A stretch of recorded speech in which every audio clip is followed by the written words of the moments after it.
Welcome back, everybody, to the deep dive. Today we're diving into AstraZeneca, AZN ticker symbol for those following along at home. And, we've got their latest earnings report. We've got some peer insights. We've got some future forecasts. And honestly, the picture is pretty fascinating. On one hand, you've got this soaring growth, but then on the other hand, some pretty big question marks. So let's see what shakes out. Yeah, it's a little bit of a tug of war, isn't it? They're riding a wave of success, but definitely some choppy waters ahead. So, Okay, well, let's start with the good news. 19% revenue increase year to date. And that's even after you factor in that one-time boost they had last year of $1.1 billion. yeah, that's a pretty impressive climb. And what I find really noteworthy is that it's across all their therapy areas, oncology, cardiovascular, respiratory, rare diseases. Everything's up double digits, so that tells me they've got a pretty robust and diverse portfolio. Yeah, not putting all their eggs in one basket. And speaking of smart moves, their growth in emerging markets outside of China is through the roof, 30% year to date. So, that to me says they're strategically positioning themselves for the future. Absolutely huge potential in those markets. But we can't ignore the elephant in the room. These ongoing investigations in China, that's creating, definitely some uncertainty. Yeah, the headlines details are still pretty unclear, and AZN has said they're cooperating, but they don't have a whole lot of information to share yet. So what are your initial thoughts? Well, what we do know is it seems to stem from a past reimbursement issue, which is no longer in effect. So that might offer a bit of reassurance, but we'll have to wait and see how it plays out. I did notice that the CEO, Pascal Sorio, Yeah. he directly addressed this in their earnings call. He talked about their commitment to China, even highlighting they have 17,000 employees there. So it seems like they're trying to project some stability. Yeah, it's a significant statement for sure. Clearly acknowledging the situation and trying to manage the fallout. How much will this ultimately impact their business in China? Something investors are watching very closely. For sure. Now let's pivot to some positive news. AZN's been racking up these wins with their phase 3 trial readouts. We're Wow. talking Tagrisso for lung cancer, Calquence for leukemia, and HER2 for breast cancer. I mean, it's a pretty impressive streak here. These aren't just wins in the lab either. This translates to serious potential revenue. We're talking potentially over $5 billion in future earnings for AstraZeneca. Okay, now this is where things get even more interesting. Dato-DXd, it's their antibody drug conjugate.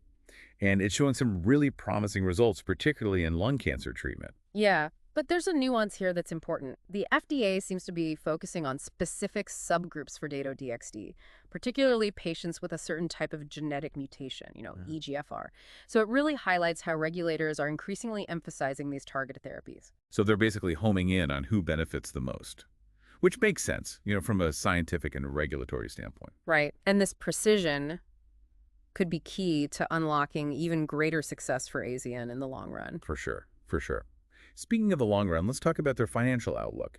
So AZN's actually upgraded its guidance for the full year, projecting high teens growth for both total revenue and core EPS. Yeah, they're exceeding expectations. It's a clear signal of strength. But what about 2025 and beyond? Can they keep this momentum going? Well, the analyst consensus estimates are pointing towards low double-digit EPS growth in 2025. But is that realistic considering, all the challenges we've talked about? Well, that's where the analysis gets really interesting. You've got potential headwinds like Farxiga price reductions in China due to their national reimbursement program and the ongoing impact of the Inflation Reduction Act here in the US. Both of those could put downward pressure on profitability. So it sounds like a balancing act here. Incredible momentum, robust pipeline, clear focus on profitability.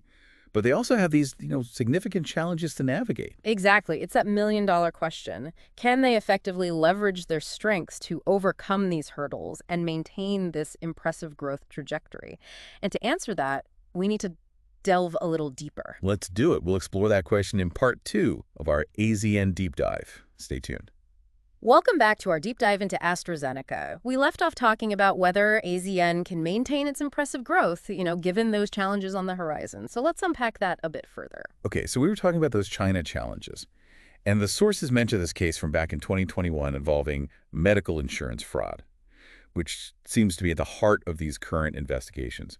And it appears AZN has really beefed up their compliance systems since then. More compliance officers, whistleblower systems, like the whole 9 yards. Yeah. And it seems there were some specific circumstances in China that kind of contributed to that 2021 issue. You see, during a certain period, their drug Tagrisso was only reimbursed for patients with a specific EGFR mutation. So that created a lot of pressure on sales reps to potentially, cut corners for patients who didn't meet the criteria but still wanted the drug. So it sounds like a perfect storm of high demand, limited access, and pressure to hit those sales targets, Yeah. which raises questions about how AZN can prevent similar situations from, arising in the future. Right. And they've addressed this by implementing stricter compliance measures. For example, now they're rotating regional sales directors to prevent them from becoming too entrenched in one area, which could potentially, lead to ethical lapses. So it's an ongoing process, but they're clearly taking it seriously. Makes sense, makes sense. Moving on, I'd love to circle back to Dato-DXd.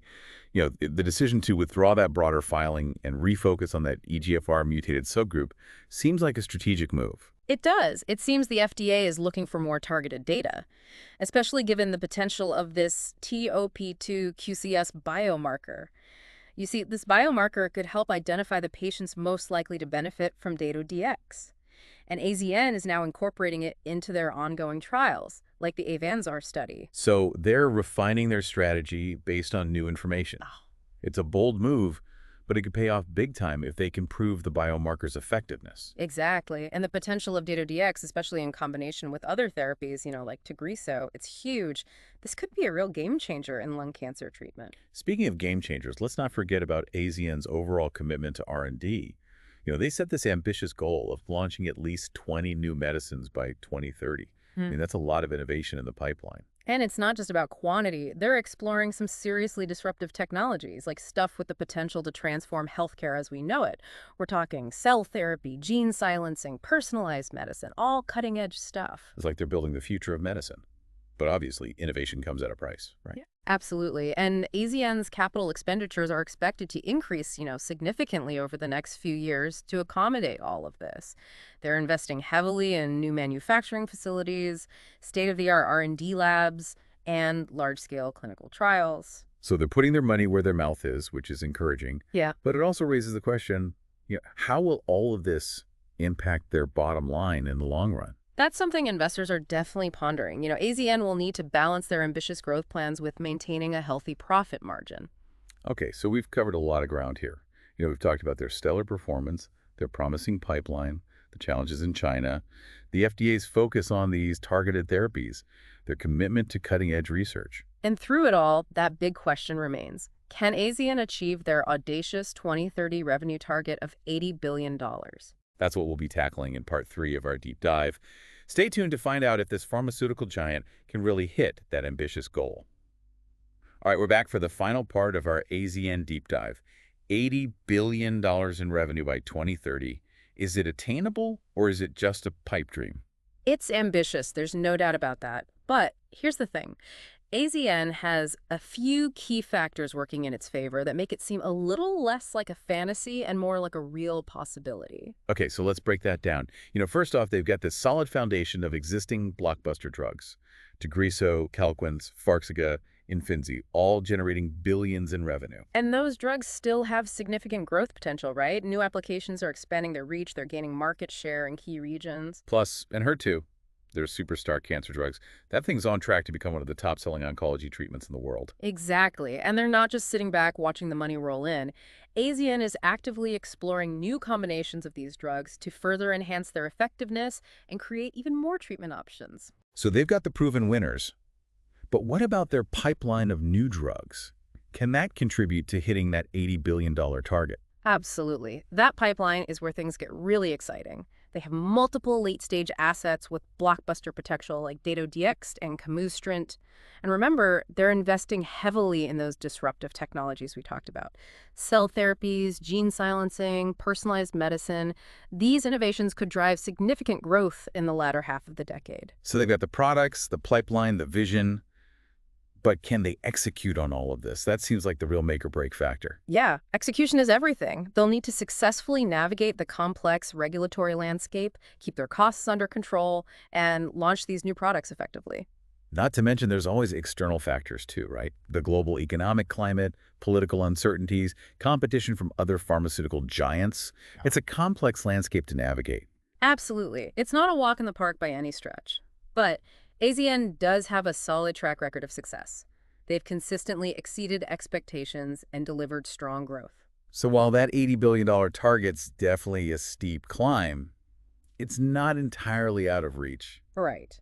And even if they fall a bit short, their current trajectory suggests they're still going to be a major player in the pharmaceutical industry for years to come. So what does all of this mean for our listeners who might be considering AZN as an investment? Well, it means AZN is a company worth keeping an eye on. They're at the forefront of innovation, they're generating strong financial results, and they have a clear vision for the future. They're not without risks, of course, but the potential rewards are significant. Ultimately, it's up to each individual investor to decide if AZN fits their investment strategy. But hopefully, this deep dive has given you some insights you need to make an informed decision. Yeah. And one final thought I'll leave you with is this. As AZN continues to pour resources into this cutting-edge research, how will their focus on these potentially disruptive technologies shape the future of healthcare? It's a question worth pondering. It really is. And as that story unfolds, we'll be here to explore it with you. Thanks for joining us on this deep dive into AstraZeneca. Don't forget to subscribe to our channel and hit that bell icon for more insightful deep dives into the world of finance and beyond. Until next time, happy investing.